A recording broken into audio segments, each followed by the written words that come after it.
All right, this is, Lord willing, my last night using my homemade sled. Got a Titan Fitness Pro sled. Should be coming in the mail tomorrow. So get that set up and use that for tomorrow's sled workout. Super excited. But to celebrate my trusty, I've used this thing for like a month and iterations of it. I'll get to that later. For like a month. So thought I'd commemorate tonight by just explaining how I built this. Should anyone out there be tackling ATG, knees over toes, or have another reason they need a sled, this is one option. So main component here is just pavers. These pretty much came with the house. Happen to have some extras. Started out with about 2. Broke one here when it fell off. Found 3 to be a good difficult amount and finally upgraded to 4. This is a bit of foam.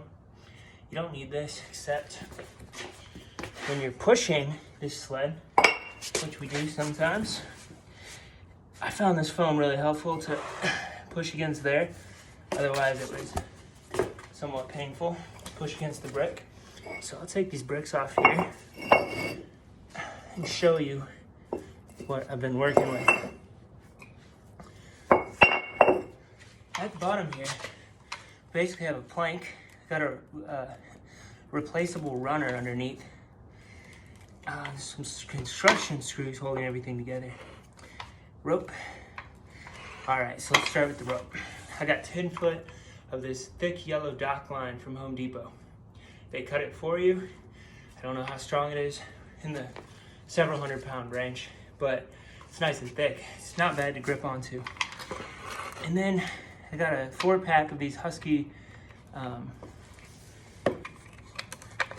clips. What would you call these? They're like chain links, basically. Chain eyes that you can attach with construction screws. So I tied the rope around that. This knot's actually coming loose on the last night of use. You want to make sure that this hook here does not scrape against the ground, because I all but wore away one of the 4. That's pretty much why I have a runner here, so that the hook is above the ground. Now the nice thing about this runner, which is just 3/4 plywood, maybe 1-inch plywood, is that it can be replaced. This pine softwood wears down very quickly. So I found the best way to attach that is actually with 4 inside these holes. They're drilled about 3/4 way through the 2x4, and then the last quarter leaves space. The last quarter is left there, and that gives something for the screw head to grip onto. So all 4 of those screws are sunk very deep in there, and they're short screws that stick out just enough to grip this plywood. So you can go through about half this plywood before the screw points even start scraping the ground. And if you value your asphalt, or if your neighbors value your asphalt, then you want to replace that runner as soon as it wears out. Now, pardon me. Now, if this is what you were running for a while, I would recommend doing the hardwood for the runner. I don't know how it would work, but if you got maple or oak down there, that runner would last you 3 times as long. So that's really about all there is to this. The last thing to talk about is these 4 construction screws here and here that hold the blocks in. So I stacked 4 blocks on this, and I got those screws points right up to the edge of the blocks before I drove them in with my cordless impact wrench.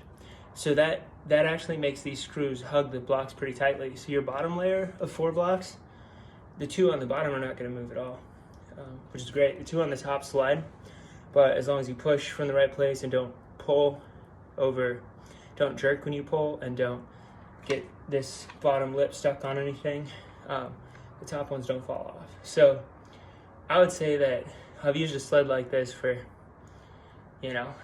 many thousands of meters probably. But there you have it. Hopefully that is enough information to help you think about how you might build your own.